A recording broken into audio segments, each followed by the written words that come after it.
మాట్లాడతారు. వారితో పాటు వేదిక మీద ప్రెస్ కాన్ఫరెన్స్లో పాల్గొంటున్నట్టు సీనియర్ నాయకులందరినీ పరిచయం చేస్తాను.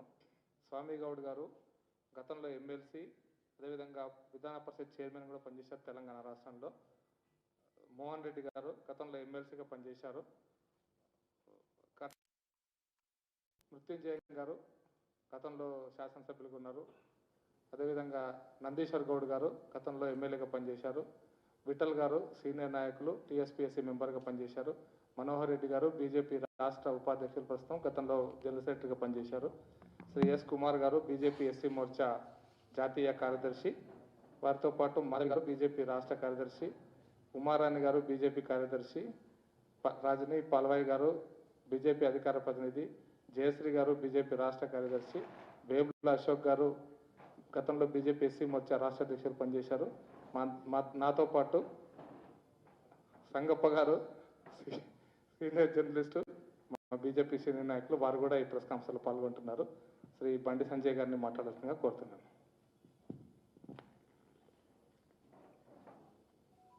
బలిసినాయనే ప్రెస్ మీటింగ్ పెట్టిన తెలిసి తెలంగాణ రాష్ట్ర ప్రజలకు అబద్ధాలతోని, భూతు పురాణంతోని, అవాస్తవాలతోని నమ్మించే ప్రయత్నం చేసిన సందర్భంలో వాస్తవాలను మీ ద్వారా ప్రజలకు వివరించే ప్రయత్నంలో ఈ గరీబోర్డు పెట్టిన ప్రెస్ కాన్ఫరెన్స్ వచ్చిన మీ పార్టీగా మీతో అందరూ కూడా నమస్కారాలు. ఎందుకంటే 2 గంటలు చంపిండి నిన్న. Telugu, Hindi, English, Urdu, next China ready అవుతుంది. చైనా భాష ఇంకో గంట పెంచుకోరు. ఇక చెప్తా మీకు. నిహావ్, నిహావ్ మా, ఓకే శేషే, నిహావ్, నిహావ్ మా, ఓకే శేషే. చెప్పండి, అర్థం తెలియదు. నెక్స్ట్ సార్ చెప్తాను, నెక్స్ట్ మీకు రెడీ ఉండరు. ఇక మీరు నేర్చుకోవాలి చైనా భాష. ఇక నీ హావ్ అంటే నమస్తే అన్నట్టు చైనా భాషలో. నీ హావ్ మా అంటే బాగున్నారా అన్నట్టు. చేసే థ్యాంక్ యూ అన్నట్టు వచ్చినందుకు. నేను సార్ చైనా మీద బాగా ప్రేమ పుట్టింది కదా బాబు. నేను మన వాగిండు చైనా చైనా చైనా అని చెప్పి. అక్కడ అందుకే 3 భాషలకు 2 గంటలు పెట్టాడు. చైనా భాష వస్తే ఇంకో గంట పెంచుకోరు ప్రెస్ మీటింగ్. ఇక కామెడీ మొత్తం పొట్టు నవ్వుకున్నారు కదా చూసినాక. కానీ విలేకరులను తెచ్చా ఎవరు చేస్తలేరా. ముందుగా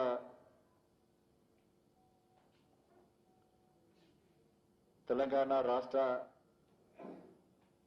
ఏర్పాటులో ప్రధాన భూమిక పోషించి తెలంగాణ యువకులారా బలిదానాలొద్దు, మీరు ప్రాణాలతో ఉండాలి,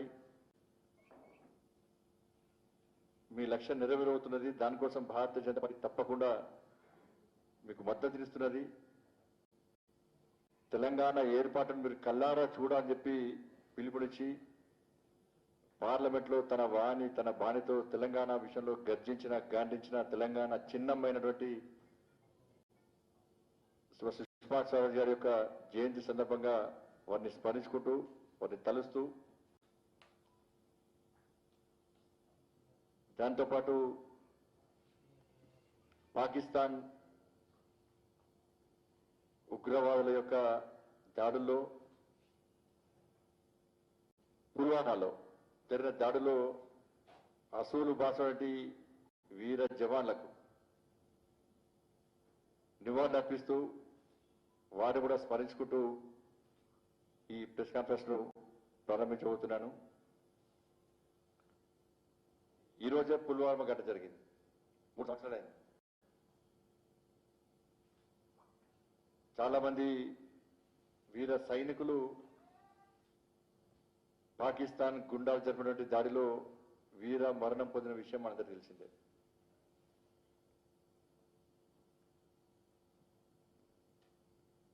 దానికి ధీటుగా నరేంద్ర మోడీ గారి నేతృత్వంలోని భారతీయ జనతా పార్టీ ప్రభుత్వం సైనికులను వీర జవాన్లను పోస్ట్ చేస్తున్న సందర్భంలో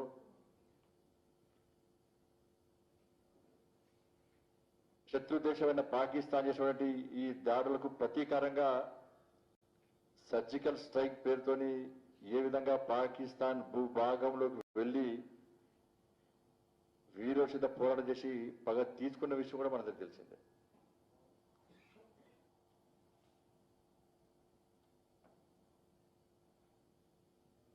పాపం సర్జికల్ చేసి స్ట్రైక్ చేసిన విషయం వాస్తవం. రాష్ట్ర ముఖ్యమంత్రి నిజంగానికి ఏం పుట్టిందో అర్థం కాదు ఈ మధ్య. ఆ డిప్రెషన్లో ఎందుకు వస్తుండో సరే, ఏదో ఒకటి విమర్శలు ప్రతి విమర్శలు అది వేరే విషయం. కానీ దేశానికి సంబంధించిన విషయంలో కూడా రాష్ట్ర ముఖ్యమంత్రి నిస్సిగ్గుగా నిర్లజ్జగా వీర సైనికుల త్యాగాలను కించపరిచే విధంగా వాళ్ళ సర్జికల్ స్ట్రైక్ జరగాలని చెప్పి ఇలా వాదిస్తుంటే భారతీయుడు ఇవాళ తలదించుకోవాల్సిన పరిస్థితి ఏర్పడింది. ఈయన ఎడగొట్టిందా అంటే డిఎన్ఏ టెస్ట్ చేయించాలని పాకిస్తాన్ రక్తం కాస్తున్నాడు కొంత లోపల ఉన్నట్టున్నది.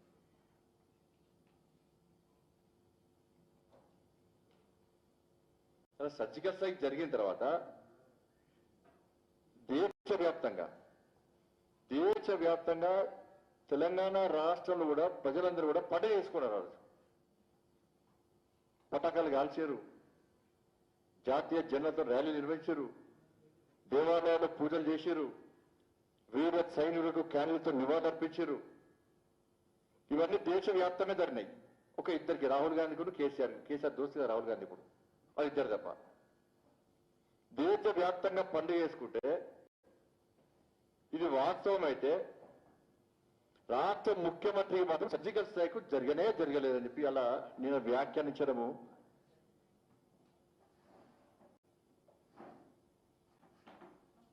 మనకి ఏ దేశభక్తుదో ఇప్పటికి అర్థం కాదు, ఏ దేశానికి వంతభక్తుడో ఇప్పటికి అర్థం కాదు.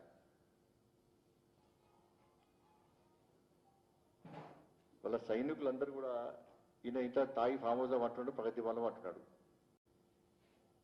తిండి తిప్పలు లేక, పండుగలు పబ్బాలు లేక పోయినప్పుడు ఇంట్లో చెప్పిపోతారట సైనికులందరూ కూడా. తిరిగి వస్తా అని చెప్పరాట, నేను దేశం కోసం వెళ్తున్నా అని చెప్తారట. చలిలో, ఎండలో,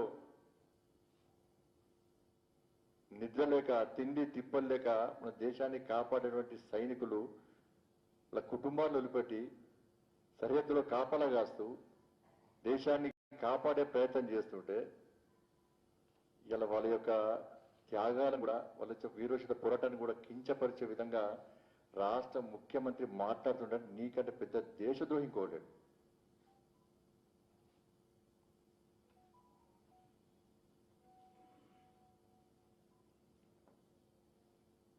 అసలు మనం కన్న తల్లిని ఎట్లా నమ్ముతామో ఈ దేశ ప్రజలందరూ కూడా సైనికులను నమ్ముతాం. మనం నమ్మి వదిలిపెట్టాం వాళ్ళకు.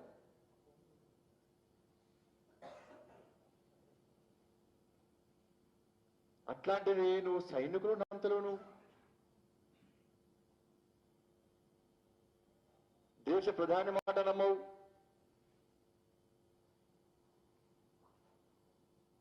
ఆ పాకిస్తాన్ అధికారులు వాళ్ళు చెప్పినా నమ్మవు.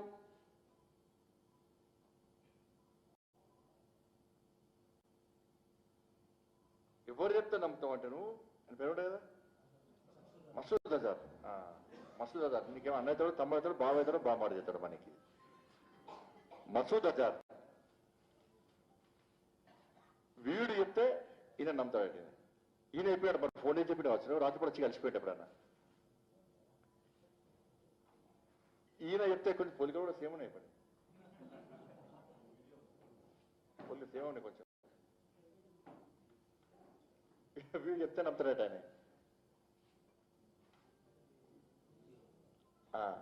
దానికి సంబంధించి వీడియో కూడా ఉన్నది. వీడియో చూపెట్టాలి. అయ్యా చూపెట్టాల్సిందే సార్, మొత్తం ఫుర్సత్ చేయాలి అన్న, కొంచెం టైం ఇది ఇవ్వాలి.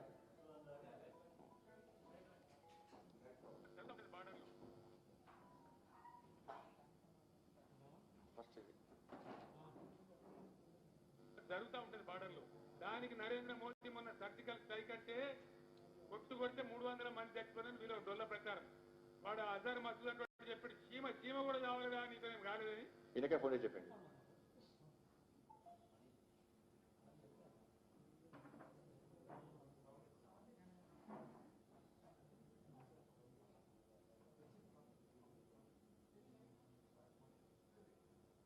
జరుగుతూ ఉంటుంది బార్డర్లో.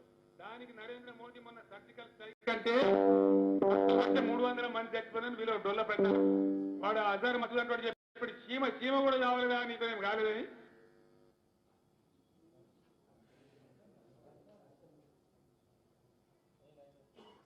నే మోస్ట్ వాంటెడ్ టెర్రరిస్ట్ వీని బ్యాక్గ్రౌండ్ ఏంటంటే 2001లో పార్లమెంట్ మీద దాడి చేసింది వీడే, వీని గ్యాంగే.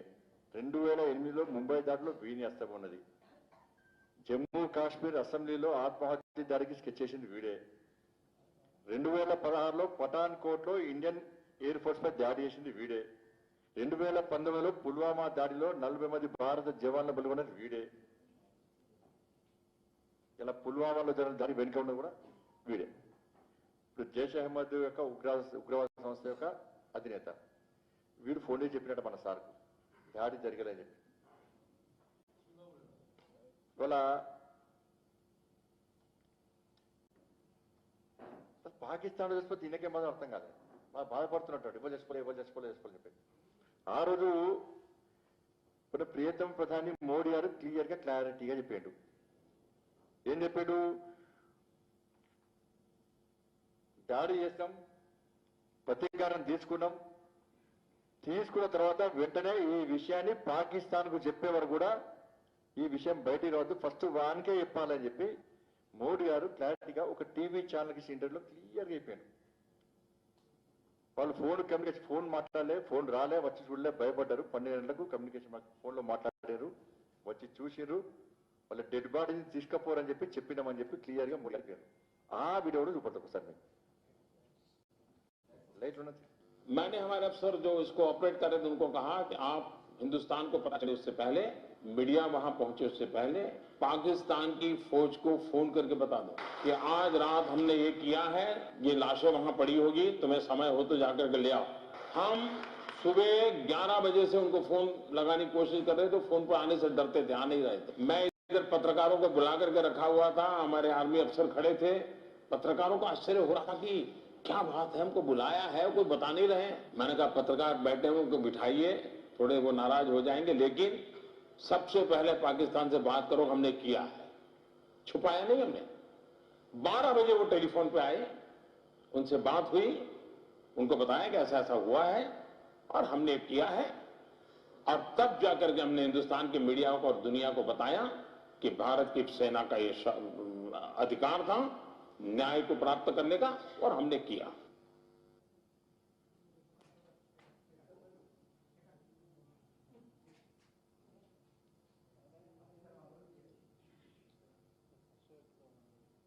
हमने दुनिया को हम मुत्तले करते रहे कि ये हरकत हो सकती है, लेकिन उन्होंने आज पाकिस्तान के खिलाफ जहरियत की है।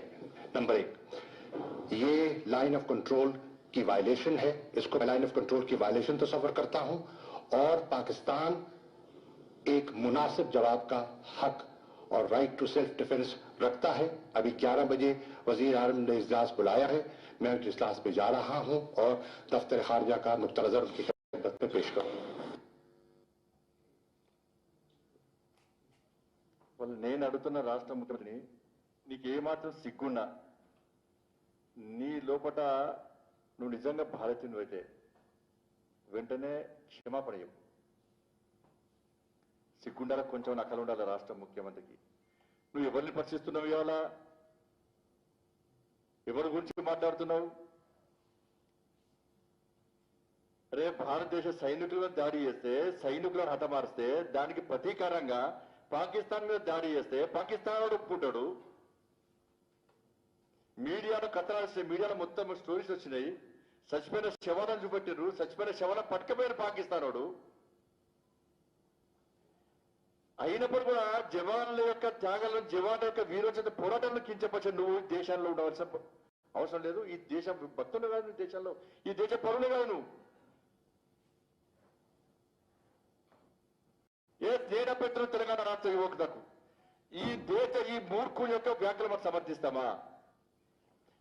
దుర్మార్గం దుష్టుల యొక్క వ్యాఖ్యలు సమర్థిస్తారా మీరు? ఈ దేశ ద్రోహి యొక్క వ్యాఖ్యలు సమర్థిస్తావా? ఎంత బాధ అనిపిస్తున్నాడు నేను మాట్లాడుతుంటే, ముఖ్యమంత్రి మాట్లాడుతుంటే నువ్వు మనిషి వార్తలు పచ్చిస్తున్నాను. సిగ్గుండాలి కొంచెం, నువ్వు రాష్ట్ర ముఖ్యమంత్రి నువ్వు పోట్లాడు దేశాలు పోతాడు, నేను దేశంలో వాటిస్తాడు. ఇంకేం చెప్తాను. నెక్స్ట్ నీ సర్జికల్ స్ట్రైక్ జరిగని చెప్పేది ఆ రాజ్నాథ్ సింగ్ గారికి ఫోన్ చేస్తా. నెక్స్ట్ సర్జికల్ స్ట్రైక్ జరిగినప్పుడు సంకలేసుకుని మాట నేను సంకలేసుకుంటే చాలా పడేస్తాడు పోయి. అరే ఏది మాట్లాడితే ఏది పడితే మాట్లాడుతుంది నిన్న 2 గంటల పాటు సర్జికల్. నీకేం బాధ? పాకిస్తాన్ వచ్చిపోతే నీకేం బాధ? అర్థం కాలే. అనేక మంది యువకులు, నేను పాదయాత్ర చేస్తున్న చాలా మంది యువకులు, నువ్వు ఏం చేస్తావని అంటే నేను బీటెక్ చేసినా అది చేసినా ఇది చేసినా కానీ లాస్ట్కు ఆర్మీ పోతా అంటున్నాడు. ఎందుకు పోతావు ఆర్మీకి అంటే, సార్ సర్జికల్ స్ట్రైక్ చేశారు కదా, నేను కూడా మా అమ్మకి నాన్నకి చెప్పొచ్చిన సార్, నేను ముగ్గురు అనగపోతాను సార్, నేను ముగ్గురు అక్కలం సార్, నేను ఒక్కనైనా పోయి పక్కా సర్జికల్ స్ట్రైక్ చేయాలని ఆ సర్జికల్ స్ట్రైక్ లో నేను పాల్గొనాలి సార్ అని చెప్పి ఈ తెలంగాణలో యువత ఇలా పాదయాత్ర సందర్భంగా నాగితే ఇప్పటికీ 2 అమ్మాయిలకు ఇలా ఆర్మీ దాని ట్రైనింగ్ కోచింగ్ ఇస్తున్నాం మనం. వాళ్ళకున్న బుద్ధి నీకు లేదా? వాళ్ళకున్న సిగ్గు నీకు లేదా? రే సర్జికల్ స్ట్రైక్ ఈ దేశంలో దేశ ప్రజలకు కూడా ఒక భక్తి భావం పెంచే ఒక ఆలోచన ఒక స్ఫూర్తి వచ్చే విధంగా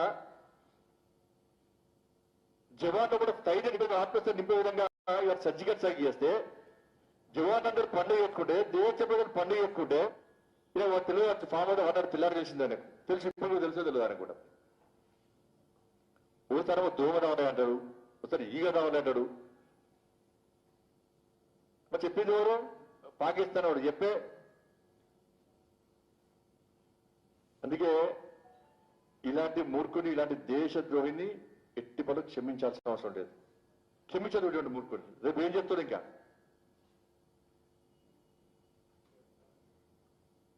ఇంతకంటే నీచమైన వ్యాఖ్యలు కొట్టుండే.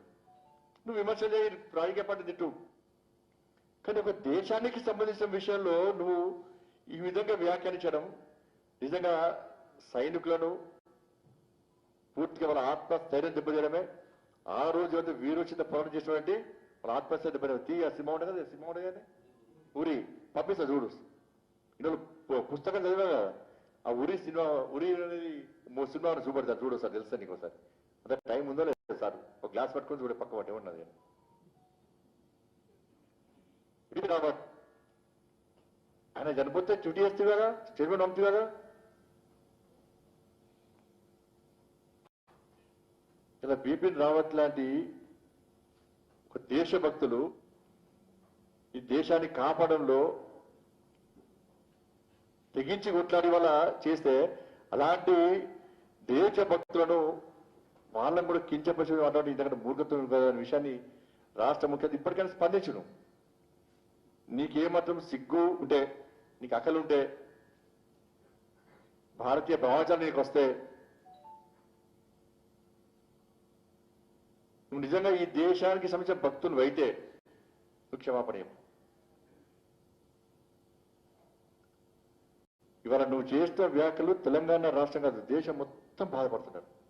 అరే ఈయన ఎందుకు ఈ దేశభక్తి సర్జికల్ స్ట్రైక్ కూడా వ్యతిరేకిస్తుండేనే, పాకిస్తాన్ రెస్పోతుండేనే, వారు రెస్పోతే బాధపడుతుండేనే.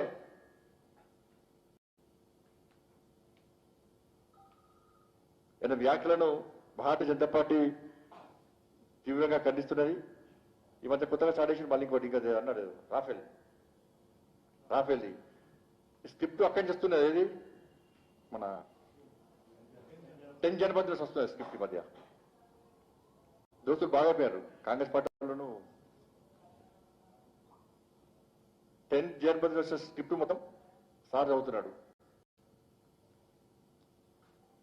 రాఫెల్ దానిలో స్కామ్ జరిగిందట, అది కూడా చెప్తా. పొంగ రాఫెల్కి రెక్కలు ఉంటాయి కదా, రెక్కలు దానికి ఈయన కట్టుకోమంట. ఓ రెక్కకి నేను కట్టేసి తీసుకోతే అప్పుడు దానిలో పడేస్తే పీడపోతుంది, అడ్డే పోతుంది రాడిగా. రాఫెల్ కుంభకోణం వాటి ఈయనకి ఒడియపీడు మరి. అది ఆల్రెడీ సుప్రీంకోర్టు పిటిషన్ కొట్టేసింది, ఆల్రెడీ క్లీన్ చిట్ ఇచ్చింది. రాఫెల్ కుంభకోణం తప్పిది. సుప్రీంకోర్టులో నీలాంటి వాడు పిటిషన్ వేస్తే త్రివిధ దళాధిపతులు దాని విచారణ జరిపి సీల్డ్ కవర్లో సుప్రీంకోర్టు నివేదిక సమర్పిస్తే దాన్ని పూర్తి స్థాయిలో పరీక్షించండి గౌరవ సుప్రీంకోర్టు. ఎలాంటి అవినీతి అక్రమాలు జరగలేదని చెప్పి సుప్రీంకోర్టు తీర్పు ఇచ్చినప్పుడు కూడా ఈరోజు మళ్ళా దాన్ని ప్రస్తావించినట్టే ఇది పూర్తిగా సుప్రీంకోర్టు యొక్క ఆదేశాలను ధిక్కరించినట్టే. గుర్తుంచుకోవాలి రాష్ట్ర ముఖ్యమంత్రి. ఇలా క్లియర్గా ఉన్నది. నిర్ణయ ప్రక్రియను సందేహించడానికి ఎలాంటి ప్రాతిపదిక కనిపించలేదని సుప్రీంకోర్టు స్పష్టం చేసింది. ఈ యుద్ధ విమానాల ఆవశ్యకత నాణ్యతపై ఎలాంటి అనుమానాలు లేవని చెప్పి సుప్రీంకోర్టు స్పష్టం చేసింది. సుప్రీంకోర్టు జడ్జిమెంట్ ఇచ్చింది. సుప్రీంకోర్టు జడ్జిమెంట్ ఇస్తే కూడా ఈయనకు దేశ ప్రధాని మీద నమ్మకం లేదు, మాటలు నమ్మకం లేదు, త్రివిధ దళాధిపతుల మీద నమ్మకం లేదు, సుప్రీంకోర్టు మీద నమ్మకం లేదు, రాష్ట్రపతి మీద నమ్మకం లేదు. మరి ఎవరు నమ్మకం అంటే మళ్ళీ మసూద్ అజార్ లాంటి వాళ్ళ మీద మాత్రం నమ్మకం వినరు. ఇది గతంలో కాంగ్రెస్ పార్టీ ఇట్లా విమర్శ చేసింది. అప్పో ఇట్లా నిజంగా స్కామ్ జరిగితే కాంగ్రెస్ ఊరుకుంటారు ఎప్పటివరకు. వాళ్ళ నాయకులు అందుకే చెప్తున్నా KCR next Congress party PCC president అవుతుండు. గతంలో కాంగ్రెస్ సోనియా గాంధీ అప్పుడు పోయి అడిగిందట, మేడం నేను ముఖ్యమంత్రి కావాలి, నన్ను పిసిసి అధ్యక్షుని చేయంటే ఒప్పుకోలేదట. అప్పుడు లైన్ క్లియర్ కాలే.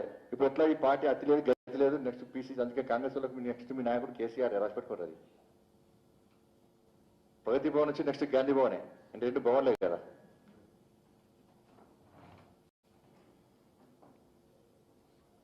ఇలా సుప్రీంకోర్టు తీర్పు కూడా ధిక్కరించినట్టు తీసిపారు. కానీ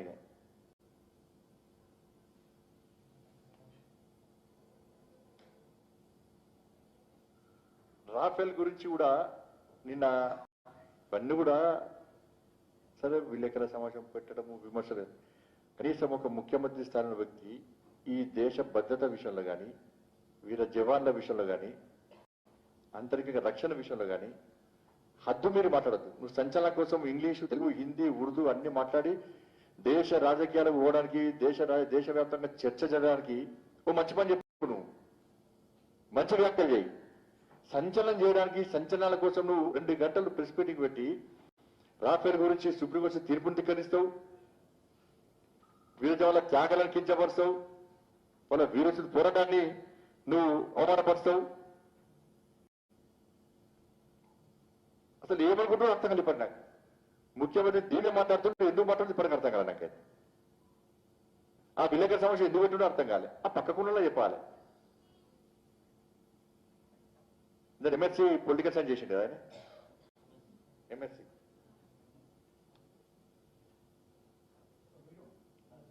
ఏమని అదే జ్ఞానం గురించి మనకు మైండ్ ఖరాబ్ అవుతుంది అనవసరం. ఇప్పుడు చూసి అంత టోల్ పోతా అది అవుతుంది కాదు. బీజేపీ అవినీతి పార్టీ అట. ఈయనకి ఎడవించిన ఉంటుంది పాపం. బీజేపీని తరిమి కొట్టకుంటే దేశం ఆగమైపోతుందట. తెలంగాణ ఆగమైపోతుంది గవర్నలేదు మాకి. బీజేపీని తరిమి కొట్టుకుంటే ఆగమైపోతుందట. నీలాంటి సన్నాసి అందిత జుట్టు పడతాడు, లేకుంటే కాలు పడతాడు. నీకంటే పెద్ద అవినీతి పరుడు ఎవడన్నాడా రాసి పెట్టుకో రాష్ట్ర ముఖ్యమంత్రి. నెంబర్ 1 అవినీతి పరుడు నువ్వే. 2015లో చెన్నై నుంచి సిబిఐ వచ్చి ఉదయం 9 గంటల నుంచి రాత్రి దాకా నేను విచారణ చేసినా లేదా?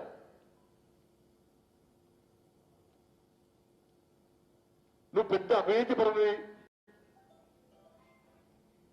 నువ్వు ఎప్పటికి అవతలు, నువ్వు మంత్రి ఉన్నప్పుడు ఎప్పటికి అవతలు ఎప్పటి టైం ఇస్తావు, మొత్తం దోచుకుంటున్నావు అని. ఈఎస్ఐ స్కామ్ కానీ, సహారా స్కామ్ లేవు, అన్ని దోచుకుంటున్నావు కాబట్టి ఆ దోచుకుంటే టైం ఇస్తున్నావు తప్ప నువ్వు బయట కనీసం పబ్లిక్ టైం ఇస్తావు, మంత్రిగా ఉండి ఎంపీలకు టైం ఇస్తావు, ఎమ్మెల్యే టైం ఇస్తావు అని చెప్పి ఒక ఎంపీ సాక్షాత్తు పార్లమెంట్ లో ప్రశ్నిస్తే మన్మోహన్ సింగ్ గారు సమాజ పార్లమెంట్ లో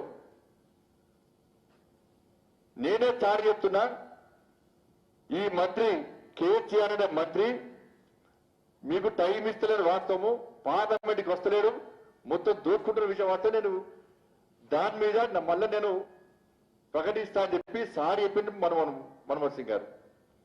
ఈ విషయం తెచ్చుకుని ముఖ్య రాష్ట్ర కేసీఆర్ తెలిసింది. అప్పుడు తెలిసిందా ఏం చేసిండు వెంటనే జిమ్మిలో ఐఎమ్ ఏ ట్రోల్ అని చూపెట్టి బుక్ ఒకటి, దాన్ని 2 సంవత్సరాలు అయింది దాన్ని. మరి ఐఎమ్ ఏ ట్రోల్ అంటే ఇంకో బుక్ నేను రాసే కదా,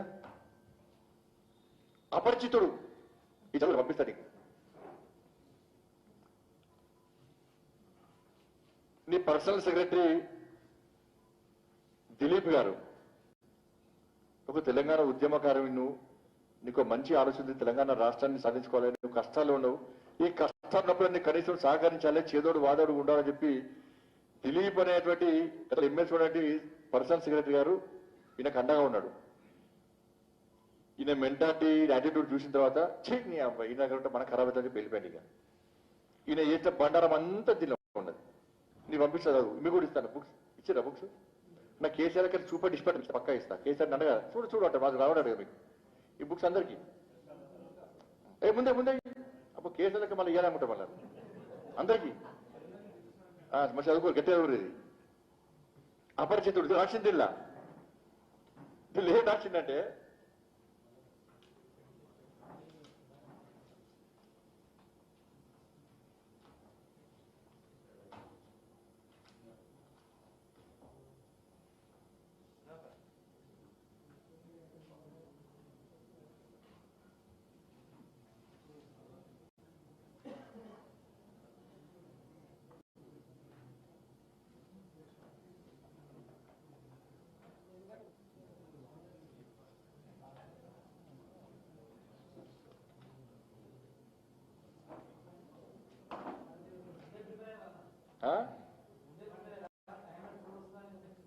ఎవరు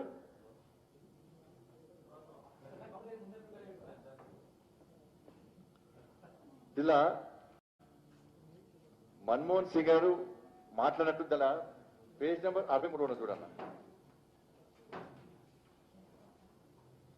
అది చదువుకున్న తర్వాత మళ్ళీ టైంలో చాలా టైం ఉంది కాబట్టి అది చదువుకుని 63 పేజ్లో మన్మోహన్ సింగ్ గారు ఫోన్ చేసే విషయం ముందే తెలుసు, ఈయన మంత్రివర్గం నుంచి తొలగిస్తున్న విషయం ముందే తెలుసుకొని అప్పుడు నరేంద్ర భాయ్ సాబ్ ఉండే ఎంపీగా, ఆయన కూడా ఇద్దరే ఉండే. టక్కన చేసిండు, తెలంగాణ రాష్ట్ర ఏర్పాటు వ్యతిరేకిస్తున్నారని చెప్పి టక్కన రాజీనామా చేసే పాపం. దాన్ని తెలంగాణ దాన్ని జోడించాడు. అసలు మంత్రి పదవి పోతుందని భావించే ముందే తెలిసే మన్మోహన్ సింగ్ గారి నుంచి దిలీప్ గారికి మెసేజ్ వస్తే పెట్టిందే. దిలీప్ గారు పోయి సార్ ఇట్లా అవుతుంది సార్, దీన్ని సరిదిద్దుకోవాలంటే అప్పు అవుతుందా ఆదిగా టక్కన మనం తెలంగాణ సెంటిమెంట్తో రాజీనామా చేసి పడేసింది. ఎందుకు రాజీనామా చేసావు? నువ్వు అవినీతి పరు కాబట్టి, నీ అవినీతి చిట్టా బయటకు వచ్చింది కాబట్టి నువ్వు రాజీనామా చేస్తావు. దానికి తెలంగాణ సెంటిమెంట్ నువ్వు జోడిస్తుంది. అవినీతి పార్టీ నువ్వే అవినీతి పెద్ద వాడు చెప్తున్నా కదా, పొట్టు తప్పిన పైసలు అవినీతి సామ్రాజ్యమనేది. కొన్ని మోడీ గారు అవినీతి అంటున్నాడు. మోడీ గారు నిజాయితీ పరుడు, చరిత్రలో లిఖించదగ్గ విధంగా మోడీ గారి పాలన ఉంది. అవినీతి లేని ఏకైక పాలన ఇన్ని సంవత్సరాలు నా రాజకీయ జీవిత చరిత్రలో ఎప్పుడు చూలే, ఫస్ట్ టైం మోడీ గారిని చూస్తున్నాను నేను అని చెప్పి ఇదే రాష్ట్ర ముఖ్యమంత్రి గజ్వేలో అయిపోయాడు. రాష్ట్ర ముఖ్యమంత్రి అప్పుడేమో నీతివంతమైన ప్రభుత్వం, చరిత్రలో లిఖించదగినటువంటి వ్యక్తి మోడీ గారు. ఈయన రాజకీయ జీవిత చరిత్రలో ఎప్పుడు కూడా ఇటువంటి ప్రభుత్వాన్ని చూడాలని పోనీడు. అది కూడా చూపడతా, గజ్వేల్ మీటింగ్ చూపడతాను, గజ్వేల్లో జరిగింది.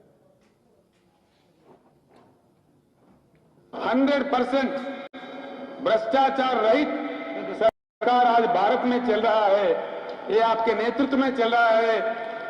ये सही हिंदुस्तान के तारीख में, हिंदुस्तान के इतिहास में भ्रष्टाचार रहित सरकार चलाने का ये श्रेय मोदी जी कोई माने ना माने, जरूर देश मानेगा, जनता मानेगा, इतिहास में ये लिखा रहेगा।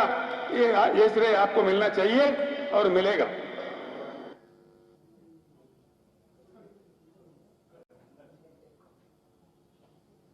सेंट्रल गवर्नमेंट से राज्यों को दिए जाने वाला डेवोल्यूशन आप प्रधानमंत्री बनने से पहले सिर्फ 32% था। बड़े सोच विचार के बाद आपने 2 कदम उठाए, इसका भी श्रेय आपको मिलेगा और आपका नाम भारत के इतिहास में सुस्थिर रहेगा। 32% डिवोल्यूशन को आपने 42% बना दिया। हिंदुस्तान के सारे मुख्यमंत्रियों के तरफ से, सारे राज्यों के तरफ से, व्यक्तिगत रूप से, मेरे तरफ से इस बात को मैं आपको धन्यवाद देता हूं और आपको बधाई भी देता हूं।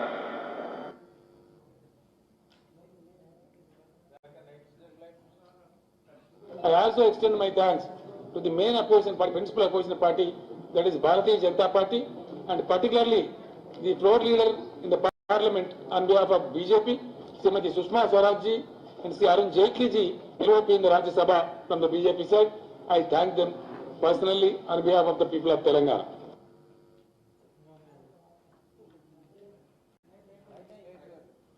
అలా 2 విషయాలు నేను ఒకటేమో ఏ కన్నా పైస కూడా ఇస్తలేదు కేంద్ర ప్రభుత్వం అన్నాడు. దాని నేను ఎవరాడనే 32% నుంచి 42%. ఇలా మోడీ గారు పెంచారు గత ప్రభుత్వాల కంటే. నువ్వు ముఖ్యమంత్రి కాబట్టి, ముఖ్యమంత్రి బాధలు తెలుసు కాబట్టి నువ్వు మాకు సహకరిస్తున్నావు. రాష్ట్ర ముఖ్యమంత్రి అందరి తరపున ఈయన కృతజ్ఞతలు చెప్పాడు. మళ్ళా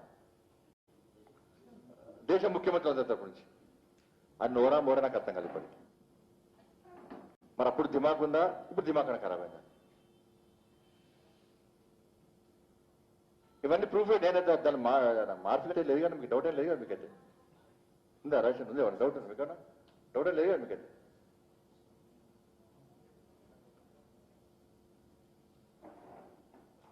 అయిపోతే అందుకే ఇప్పుడు ఎవరు చెప్తా, సోనియా గాంధీ దయ్యం జుట్టు పట్టుకొని వీధిలో లాగుతా. కేసీఆర్ సోనియా గాంధీ దయ్యం జుట్టు పట్టుకొని వీధిలో లాగుతా. ఇది స్టేట్మెంట్ ఇచ్చినాక అంత డొలివేటివ్ స్టార్ట్ చేశారు. సార్ మళ్ళీ ఎట్లా సార్ అంటే మనకి గజ వనికాడు. తెల్లారి మళ్ళీ మా దిలీప్ గారికి ఫోన్ చేసినాడ. ఏం చేద్దామంటే మరి ఏదో పోయి బచ్చాడు పోవా అని చెప్పాను. పోయి జుట్టు గిట్ట సార్ అట్లా అంటారా సార్ మరి దిలీప్ సార్ అన్నాడట. ఏదో ఇక నాకు తెలుసు కదా అన్నాడట. అంటే ఏం తెలుసు అంటే ఏమన్నట్టు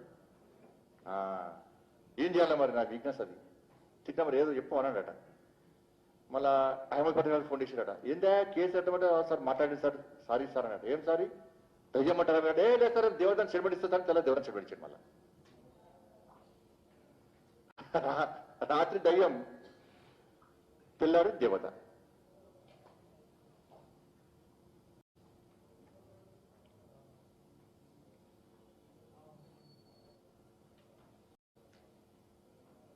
ఇది మిషన్ భగీరథ ప్రారంభోత్సవ సభలో గజ్వేల్లో మాట్లాడిన మాటలు, కేసీఆర్ గారు మాట్లాడిన మాటలు ఇప్పుడు చెప్పాలి. రాష్ట్ర ముఖ్యమంత్రి అవినీతి సామ్రాజ్యం నీది, దీనిలో ఏం లేదన్నా. అసలు విషయం ఏంటంటే ఆయనకి ఇప్పుడు డిప్రెషన్ ఎందుకుంటాడంటే కోవిడ్ సందర్భంగా ఆత్మ నిర్భర భారత్ పేరుతో 20 లక్షల కోట్ల ప్యాకేజ్తోని దేశ ప్రధాని ప్యాకేజ్ ప్రకటించిన తర్వాత నేరుగా లబ్ధిదారుల లోపల లబ్ధిదారులకు న్యాయం జరిగే విధంగా చర్యలు తీసుకున్న తర్వాత ఈయనకు 1 పైసా కమిషన్ ముడతలేదు. స్వనిధి కింద పైసలు నేరుగా ఇస్తున్నాం, బియ్యం నేరుగా ఇస్తున్నాం, కంప్లీట్ సబ్సిడీ ఇస్తున్నాం. ఇట్లా రైతులకు నేరుగా సంబంధించిన డబ్బులు ఎవరివి ఒక్కొక్కరు 500 రూపాయలు ఇస్తుంది. ఇవన్నీ నేరుగా వస్తున్నాడు. అది కూడా అయిపోతున్నారు. వీరు ఉంది అనేది మంతెన్ని ముత్తారం ఉంది అది. మంతెన్ని ముత్తారంలో ఉన్న కూడా డైరెక్ట్ మీరు మోడీ గారు పైసలు నేనెందుకు ఈయన అంటున్నాడు అంటే నా పరిస్థితి ఏంటంటే సినిమా ఉంది కదా, నాకేంటి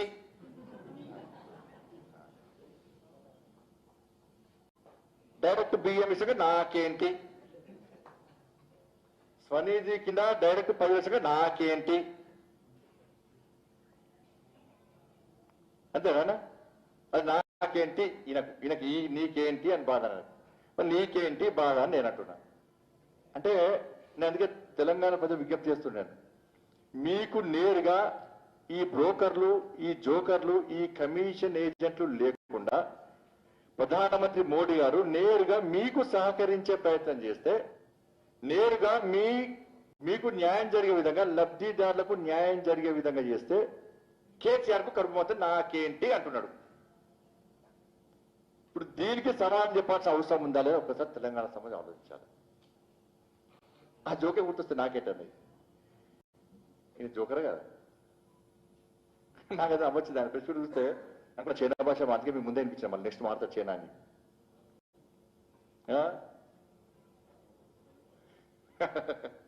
అందుకే రాజ్యాంగాన్ని మార్చాడు. మరి ఆ చైనా భాష పెట్టారు దాన్ని మరి అవును అఫీషియల్ లాంగ్వేజ్ చేస్తారు, అధికార భాష చేస్తారు దాన్ని. ఇక అతి ముఖ్యమైన విషయం విద్యుత్ సంస్కరణ విషయంలో మాట్లాడండి. ఇదేదో మాట్లాడాడు.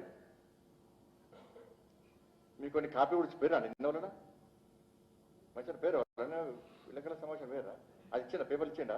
ఎప్పుడు ఏమంటాడు ప్రతిసారి ఏమంటాడంటే ఇంత కట్టిస్తాడు, ఆ టైం చదివేది పీకే చదివేది పీకేలేదు, మళ్ళీ ఆయన చెప్పేది లేదు దానికి. ఇంత పెద్ద కట్టిస్తాడు, చూసుకోండి తర్వాత చూసుకోండి అంటాడు. ఇక అడుగుడు ఎక్కడ అప్పో ఈ మధ్య అడుగుతారు కానీ కొంచెం బుక్ ఇస్తాడు, ఇక ఇచ్చి చదువుకోని అంటే పడుతారా మళ్ళీ మీరు మళ్ళీ సంవత్సరానికి ఎప్పుడు లేస్తారు సార్ బయటకు వస్తాడు, అప్పటికి ఈ ఇష్యూ అవుతుంది, మళ్ళీ కొత్త డైవర్ట్ చేస్తారు కదా, మళ్ళీ అడిగేలేదు ఇంటలేదు కదా, చూసేలేదు, చూసాక ఫోన్ చేస్తారు, నాకంటే ఫోన్ చేస్తారు, కేసీఆర్ ఫోన్ చేస్తారు, ఎవరైనా చేస్తారా ఫోన్ వాళ్ళు? విద్యుత్ సంస్కరణ విషయంలో అన్ని అబద్ధాలేనా, అన్ని జూటా మాటలే, అన్ని బడాచోరు మాటలే, అన్ని బట్టబాజీ మాటలే. ఇది కేవలం తెలంగాణ రైతాంగాన్ని రెచ్చగొట్టడానికి, రాజ్యాంగం విషయంలో ఇప్పటికే తెలంగాణ ప్రజలు ఇవాళ రాష్ట్ర ముఖ్యమంత్రిని వ్యతిరేకిస్తున్నారు, ఆగ్రహంతో ఉన్నారు, నిరోధించే ప్రయత్నం చేస్తున్నారు. కాబట్టి దాన్ని దృష్టి మళ్లించడానికి అందరూ చెప్తే కదా, ఒక సమస్య వస్తే ఒక ఇష్యూ నడుస్తుంటే దాన్ని ఇంకో ఇష్యూ మారుస్తారు. దాన్ని ఈసారి మళ్ళా రాజ్యాంగం విషయంలో నడుస్తుంది కాబట్టి నిన్న మందకృష్ణ మాదిగా పెట్టింది నిన్న. అందుకే భయపడి మళ్ళీ నిన్న చేసి సాయంత్రంగానే మళ్ళా విద్యుత్ సంస్కరణ స్టార్ట్ చేసిండు. సంస్కరణ పేరుతున్నాడ, ఒక సంస్కరణ మంచి పేరు పెట్టాట, ఈయన జూటా వేస్తున్నాడు. ఏం జూటా వేసాడు నేను అంటే విద్యుత్ చట్టాలు రైతు చట్టాలు మంచి అవి అమలు చేయాలని చెప్పి ఈడేపుతీవి, ఆడిపోయి యుద్ధం చేస్తాను, ఆడిపోయి పిచ్చోడే మళ్ళీ వస్తేవి, మళ్ళీ ఏం చేస్తావు సస్పెండ్ అయితే ఒక్కొక్కరికి 5 లక్షలు ఇస్తాడు, అది వ్యక్తివి. నోటు రద్దు మంచిదంటివి మళ్ళీ తప్పు అంటివి. ఒకసారి మంచిదంటాడు, ఒకసారి కాదు అంటాడు. ఇవాళ గతంలో తెచ్చే ప్రయత్నించినటువంటి పవర్ బిల్ 2020 దానికి 2020లో ఏప్రిల్లో కేంద్ర ప్రభుత్వం దాన్ని సవరణ చేసింది. గతంలో వచ్చిన బిల్లును కేంద్ర ప్రభుత్వం 2020 ఏప్రిల్లో సవరణ చేసింది. దాని తర్వాత 2021 ఫిబ్రవరిలో మళ్ళా కొన్ని మార్పులు చేసింది. దాన్ని ఫస్ట్ దాన్ని సవరణ చేసి మళ్ళా కొన్ని మార్పులు చేసింది. ఫైనల్ గా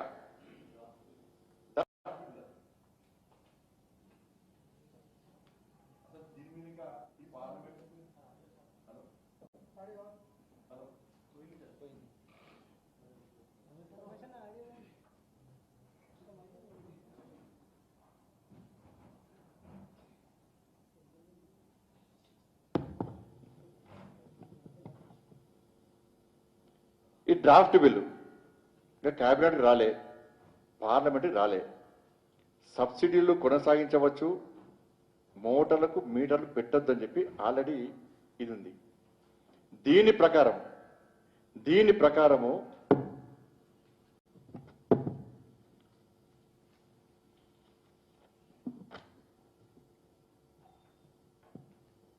జనవరి 3 రోజు 2022 జనవరి 3 రోజు RDSS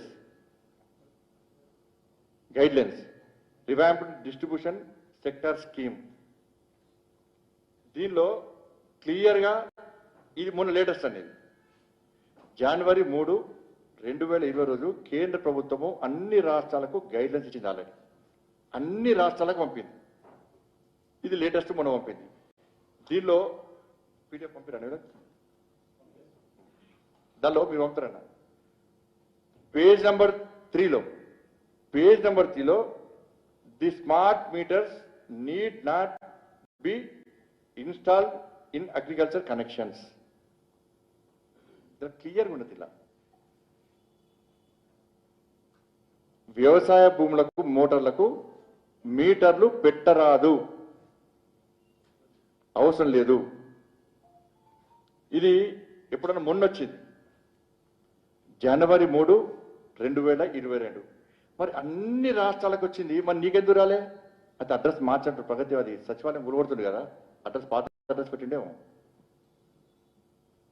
అన్ని రాష్ట్రాలకు వచ్చిందన్న మరి ఇది ఇయ్యక ఎక్కడిదో పాతది ఇచ్చింది మీకు ఎప్పటిదో.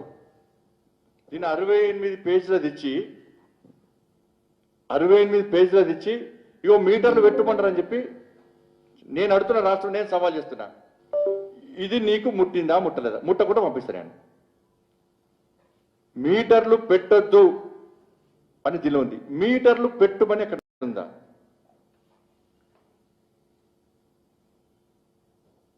ఇది తప్పు అని నువ్వు నిరూపిస్తే నేను సిద్ధం. ఇది కాదు అంటే నువ్వు వెంటనే ఫస్ట్ రైతులను రెచ్చగొట్టడం, ఫస్ట్ రాజీనామా చేయి. ఇదంతా ప్లాన్ ఏంటంటే ఇవాళ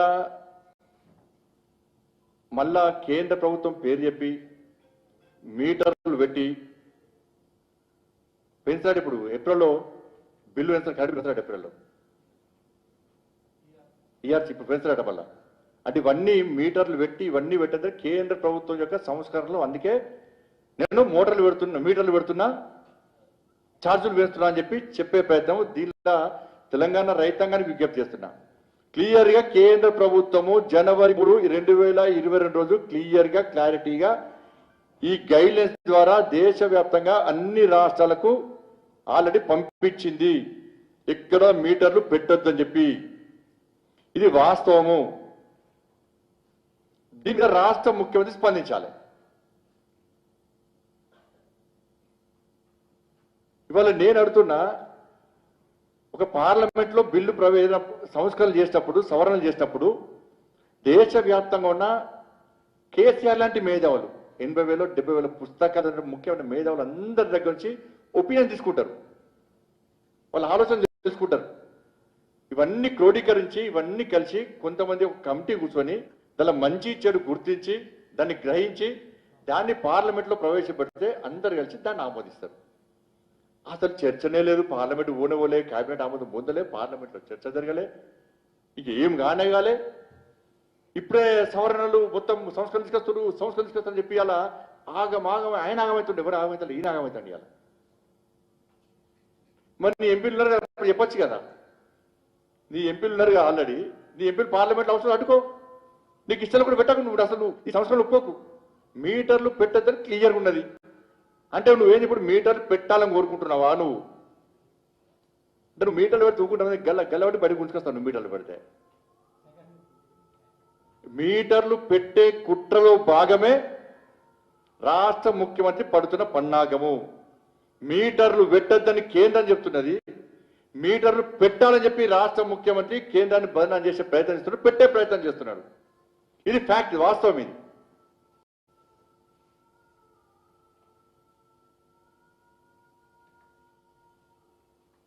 దీన్ని పట్టుకొని గల మళ్ళీ బిల్లులు పెంచే ప్రయత్నం చేస్తారు. ఇప్పుడు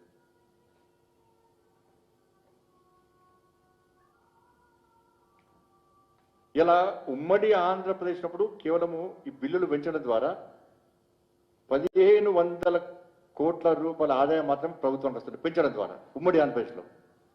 ఇప్పుడు ఈయన ప్లాన్ ఏంటంటే ఏప్రిల్లో బిల్లులు పెంచడం ద్వారా 7,000 కోట్ల రూపాయల ఆదాయం ప్రభుత్వానికి వచ్చే స్థాయిలో బిల్లు పెంచే ప్రయత్నం చేస్తారు. ఒక్క తెలంగాణ రాష్ట్రంలో 7,000 కోట్లకు పైగా ఈ బిల్లులు పెంచడం ద్వారా ప్రభుత్వానికి ఆదాయం రావాలని పెంచే ప్రయత్నం రాష్ట్ర ముఖ్యమంత్రి నాకున్న సమాచారం.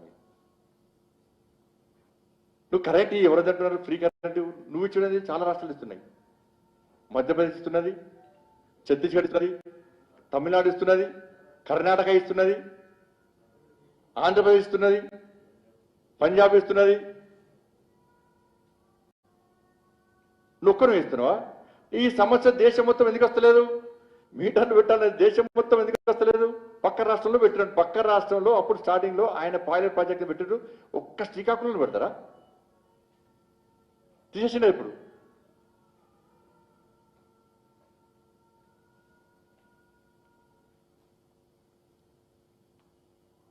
ఇంకేమంటాడు దేశంలో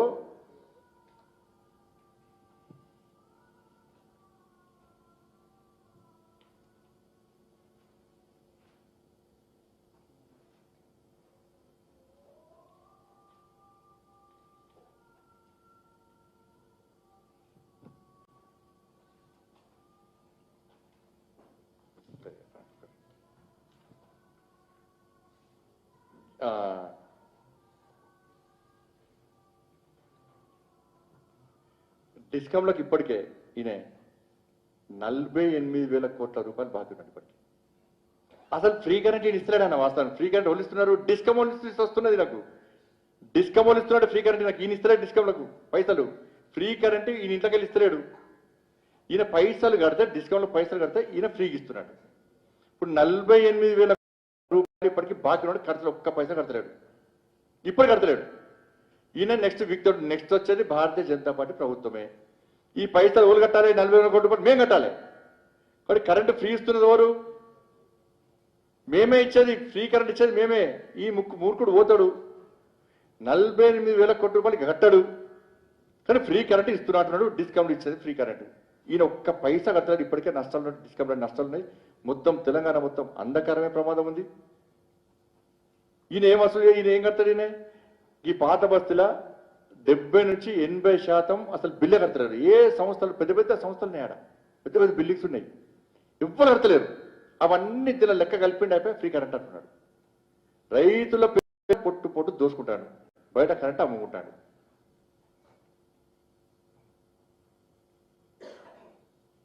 $48,000 కోట్ల రూపాయలు బాగున్నాడు ఇప్పటికి. ఇప్పుడు ఇప్పటికి మళ్ళీ ఫ్రీ కరెంట్ ఇస్తున్నట్టు ఈయన ఇస్తున్నా ఫ్రీ కరెంట్. నువ్వు ఫ్రీ కరెంట్ ఇచ్చి దానికి పైసలు కడితే నువ్వు ఇచ్చినట్టు.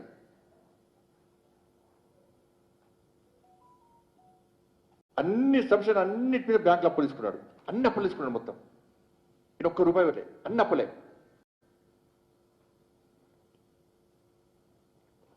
ఇంకంటాడు దేశంలో 4 లక్షల మెగావాట్ల విద్యుత్ అందుబాటులో ఉంటే 2 లక్షల మెగావాట్ల విద్యుత్ కూడా మోడీ సర్కార్ వాడతలేదట. అవసరం వాడటం లేకుంటలేదు. 4 లక్షల మెగావాట్ల విద్యుత్ అందుబాటులో ఉంటే మోడీ సర్కార్ 2 లక్షల మెగావాట్ల విద్యుత్ మాత్రమే వాడుకుంటుందట అని తెలుసుకోవాలి. స్థాపిత విద్యుత్ సామర్థ్యానికి వాస్తవ వినియోగం తేడా ఉంటుంది. దాని రాష్ట్ర ముఖ్యమంత్రి గుర్తుంచుకోవాలి, చాలా గ్యాప్ ఉంటుంది మధ్యలో. మరి నేను అడుగుతున్న రాష్ట్ర ముఖ్యమంత్రిని, ఇక్కడ తెలంగాణ రాష్ట్రంలో ప్రతిరోజు స్థాపిత విద్యుత్ సామర్థ్యం ఎంతంటే 17,500 మెగావాట్లు. తెలంగాణ రాష్ట్రంలో స్థాపిత విద్యుత్ సామర్థ్యం ఎంతంటే 17,500 మెగావాట్లు. తెలంగాణ రాష్ట్ర 4,000 మెగావాట్లు ఎన్టీపీసీ ద్వారా మోడీ ప్రభుత్వం ఇస్తుంది. ఈ 17,500 మెగావాట్లలో 4,000 మెగావాట్లు కేంద్ర ప్రభుత్వం మోడీ ప్రభుత్వం ఇస్తుంది ఎన్టీపీసీ ద్వారా. దీనిలో ఈ 17,500 మెగావాట్లలో తెలంగాణ రాష్ట్రం సగటున 6,000 మెగావాట్లు మాత్రమే వాడుకుంటుంది. ఎక్కువ 10,000 అన్న 6,000 నుంచి 10,000 మెగావాట్లే వాడుకుంటుంది. నువ్వు 17,500 మెగావాట్లలో నువ్వు పీకుడు వానివి, నువ్వు చాలా అడ్జస్టదా, కేంద్రం ఏం వాడుకుంటలేదు కదా. నువ్వు 17,500 మెగావాట్లలో నువ్వు వాడేది ఎంత? 6 నుంచి 10, సగం కూడా వాడతలేవు. నువ్వే వాడవు, మోడీ గారేమో వాడతలేనట్టు. మరి నువ్వెందుకు వాడతలేవు? పెట్టుకో, రేపంచి మీద వైర్లు వేసుకొని తిరుగు, అటు ఇటు వైర్లు వేసుకొని ట్రాన్స్ఫార్మర్ పెట్టుకోటి, వెనక పెట్టుకో, ముంగటోటి వెనుకోటి, కిందికే పెట్టుకోటి, కింది కూడా ఒకటి పెట్టుకొని ఎక్కువ కరెంట్ కాలు తిరుగు, కరెంట్ కాల్చుకో. ఇంకా మిగతా తిరుగుతప్పుడు చేస్తేవచ్చు, ఎట్లా వాడాలో చెప్తావచ్చు.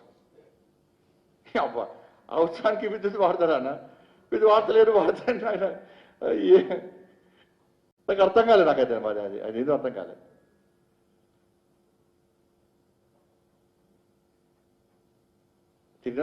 తిరుగుతాడు అప్పు. కానీ విద్యుత్ బిల్లు విషయంలో తెలంగాణ రైతాంగాన్ని బెదిరించే ప్రయత్నం రాష్ట్ర ముఖ్యమంత్రి చేస్తున్నాడు. కాబట్టి దీని మీద రైతాంగం భయపడాల్సిన అవసరం లేదు. రాష్ట్ర ముఖ్యమంత్రి కేంద్ర ప్రభుత్వం పేరు చెప్పి అబద్ధాలు చెప్పి మీటర్ పెట్టే ప్రయత్నం చేస్తే ఆయనకే మీటర్ పెడతాం. నీకు మీటర్ పెట్టు గ్యారంటీ నీ కౌంట్ డౌన్ కోసం. ఎట్టి బస్సులో నువ్వు విద్యుత్ బిల్లులు పెంచినా మీటర్ పెట్టినా అదే స్థాయిలో భారతీయ జనతా పార్టీ అడ్డుకోవడానికి సిద్ధమైన విషయాన్ని రాష్ట్ర ముఖ్యమంత్రి వచ్చే రైతులు తస్మాత్ జాగ్రత్త. ఈయన మీటర్ పెట్టడానికి ప్రయత్నం చేస్తున్నాడు రాష్ట్ర ముఖ్యమంత్రి. దాన్ని గ్రహించండి. కేంద్ర ప్రభుత్వము క్లియర్ గా గైడ్ లైన్స్ ఇచ్చింది అన్ని రాష్ట్రాలకు. మీటర్లు వ్యవసాయదారులకు మోటార్లకు మీటర్లు పెట్టరాదు. డిస్కౌంట్లకు సబ్సిడీ ఇవ్వని చెప్పి 2000 రూపాయలు ఇస్తామన్నాడు డిస్కౌంట్ సబ్సిడీ అని. ఇది అది కూడా అమలు చేస్తాడు. సబ్సిడీ ఇస్తలేడు. ఈ సబ్సిడీ పక్క పెట్టి కట్టే కడతలేదు కదా. కట్టే కడతాడు పైసలు. చెప్పాలి రాష్ట్రం ఎందుకు కడతలేవు? ధనిక రాష్ట్రమే కదా. మళ్ళీ కేంద్రం ఇస్తలు అంటారు. దాని కూడా కేంద్రం ఇస్తలు అంటారు అసలు కూడా మళ్ళీ.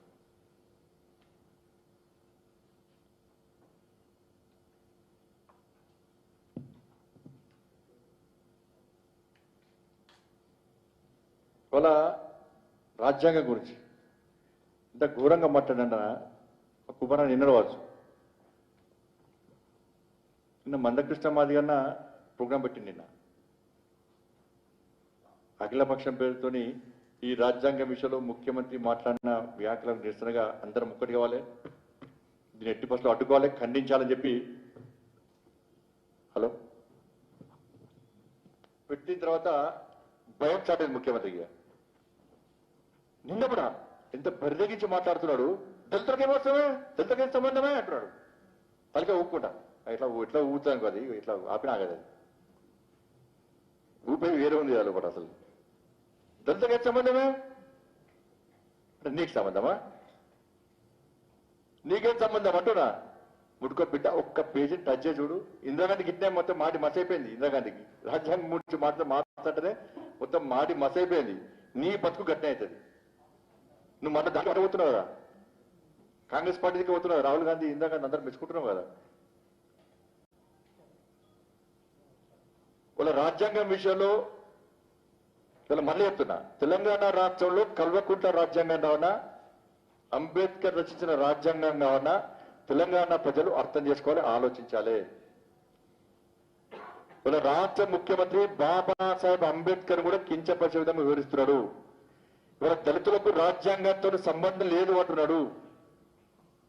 రాజ్యాంగాన్ని తిరిగి రాయాలంటున్నాడు. దళిత బంధు ఇయ్యాలంటే రాజ్యాంగం రాయాలట, మార్చాలట. దళిత బంధువు రాజ్యాంగం సంబంధం ఏంటి? సవరణ చేయి. సవరణ చేసుకునే అవకాశం ఉన్నది. ఇంకా దాంతో పోల్చిండేది ఇంకా సిగ్గులో కూడా మాట్లాడండి. అది రాజ్యాంగానికి ఎలా అంటే అంతర్జాతీయ ట్రక్ స్పీడ్ 105 కిలోమీటర్లట. మంచి ఇవ్వాలనేది. రాజ్యాంగం ఎందుకు మార్చాలంటే అంతర్జాతీయ ట్రక్ స్పీడ్ 105 కిలోమీటర్లు, మన స్పీడు 45 కిలోమీటర్లట. నాకేం అర్థం కాలేదు. అర్థమైందా మీకు? ఏమన్నా అర్థమైందా? ఏమన్నా అర్థం కాలేదు మీకు? అంతర్జాతీయ ట్రక్ స్పీడ్ 105 కిలోమీటర్లు స్పీడు, మన స్పీడు 45 కిలోమీటర్లు. రాజ్యాంగాన్ని మార్చాలట. నేను చెప్పి తప్ప అదేనాడు కదా. నేను చెప్పేది తప్పి కాదు కదా. విన్నారంటే మీరు అది విన్నారు. అది నేను చెప్పింది వాస్తవమే కదా. మా రాజ్యాంగం మార్చామా అని? ఇప్పుడు దీనికి రాజ్యాంగానికి మార్చడానికి ఏమైనా తేడా ఉంది, అని సంబంధం ఉందో చెప్పండి. ఎంత స్పీడు అంత స్పీడు ముఖ్యమంత్రి తీసి గుర్తుదర కారణం. మళ్ళా ఇప్పుడు బండి మీద బైక్కు 200 కిలోమీటర్ స్పీడ్ ఉంటుంది. దానికి అంటే 200 కిలోమీటర్ బిగుతాం మనం. ఎంత పోతాం? ఎంతవరకు ఎంత పోతాం? రాజ్యాంగాన్ని అంటే మొత్తం మార్చాలంటే. ఇంకోటి చెప్పిండు, చైనా మీద బాగా ప్రేమ బాగా ఎందుకు అర్థమవుతుంది ఆయన. China China China China China కట్టి ఆడ ఏంది ఎంత తప్పిండో ఆడ.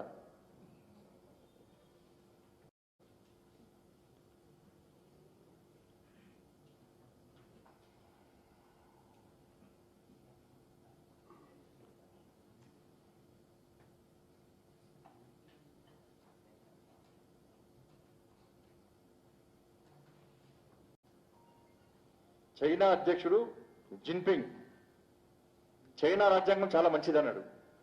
చైనా అధ్యక్షుడు జిన్పింగ్ సత్యదానికి ఆయనే అధ్యక్షుడు, అవునా కదా? కాబట్టి ఇక ఆయన ఏం చెప్తుంది, ఇక ఆయన ఇప్పిందే రాజ్యాంగం, ఇక సత్యదానికి ఆయనే కదా. ఇప్పుడు ఈయన అదే ఇక అంటే నేను ఉన్న రోజులు నేను ఇక సత్యదానికి ఆయన ఉన్న బతుకున్న రోజు, ఎందుకంటే నేను ఇంకో జాబ్ కోరుకున్నాను. ఎందుకంటే మళ్ళీ చెప్తున్నావా, మా కేసీఆర్ గారు మన తెలంగాణ రాష్ట్ర ముఖ్యమంత్రి, మళ్ళీ చెప్తున్నా, నిండు నూరేళ్ళు ఆయుర ఆరోగ్యాలతో అష్ట ఐశ్వర్యాలతో ఇంకా బతకాలి, ఇంకా దోసుకోవాలి, ఇంకా తదాసు దేవతలు దండపడుతుంది. మళ్ళీ లేకపోతే తలకాయ దోసుకుంటే ఇంకా తలకాయ పెడుతుంది. మళ్ళీ దోసుకుంటే సరే నువ్వే అన్నావు కదా, అందుకే తదాసు దేవతలు ఆశీర్వదించడం మళ్ళీ పబ్లిక్ అన్నాయి అంటారు. అయితే ఈయన కూడా ఏమంటే ఏ బతికిన నాదే సామ్రాజ్యం, నేను చెప్పిందే రాజ్యాంగం, దేశంలో నేను రాజ్యాంగాన్ని అమలుపరుస్తా, నా రాజ్యాంగాన్ని ఈ తెలంగాణ రాష్ట్రంలో నా కుటుంబం రాజ్యాంగాన్ని అమలుపరుస్తుంది. నేను చెప్పిందే రాజ్యాంగం అంతే, ఎవరైనా ప్రశ్నిస్తే తీసి తొక్కుతా. చైనాలో అదే జరుగుతుంది కదా, ప్రశ్నిస్తే మొత్తం వాహనాలు ఎక్కి చంపుతారు. అంటే చైనా లెక్క ఇదే కమ్యూనిస్టుల పంట వచ్చి కలిసిపోయారు కదా పాపం, కమ్యూనిస్టులు కలిసిపోయారు. కాబట్టి ఈ మధ్య చైనా మీద బాగా ప్రేమ పుట్టింది నాకు. ప్రేమ పుట్టి చైనా ఎట్లా అన్నారో అట్లా అటువంటి రాజ్యాంగం వాళ్ళే మార్చుకున్నారట. మార్చాల్సింది నిన్ను, తీసుకుని బంగాళాఖాతం కలపాల్సింది నిన్ను, తెలంగాణ చరిత్ర తెలియరాల్సింది మనం. అంటే ఈయన ఎంత అహంకారం చూడండి, ఎంత ప్లాన్, అంటే ఎంత మూర్ఖత్వం ఏది. అంటే బతుకున్న రోజులు నాదే సామ్రాజ్యం, ఇక నేనే పోటీ కానీ నేనే తోపు కానీ నన్ను ఎవ్వడేం బీకలేడని చెప్పి ఒక అహంకార పూర్తంగా రాష్ట్ర ముఖ్యమంత్రి ఇలా రాజ్యాంగం విషయంలో ఏ విధంగా అడ్డగోలుగా ఇష్టం వచ్చినట్టు వాగుతుండో, ఎట్లా మొరుగుతుండో ఒక్కసారి తెలంగాణ సమాజం అర్థం చేసుకోవాలి. ఈయన కూడా శాశ్వతంగా ఏడానే ప్రయత్నం చేస్తాడు. ఏడాదిద్దామా,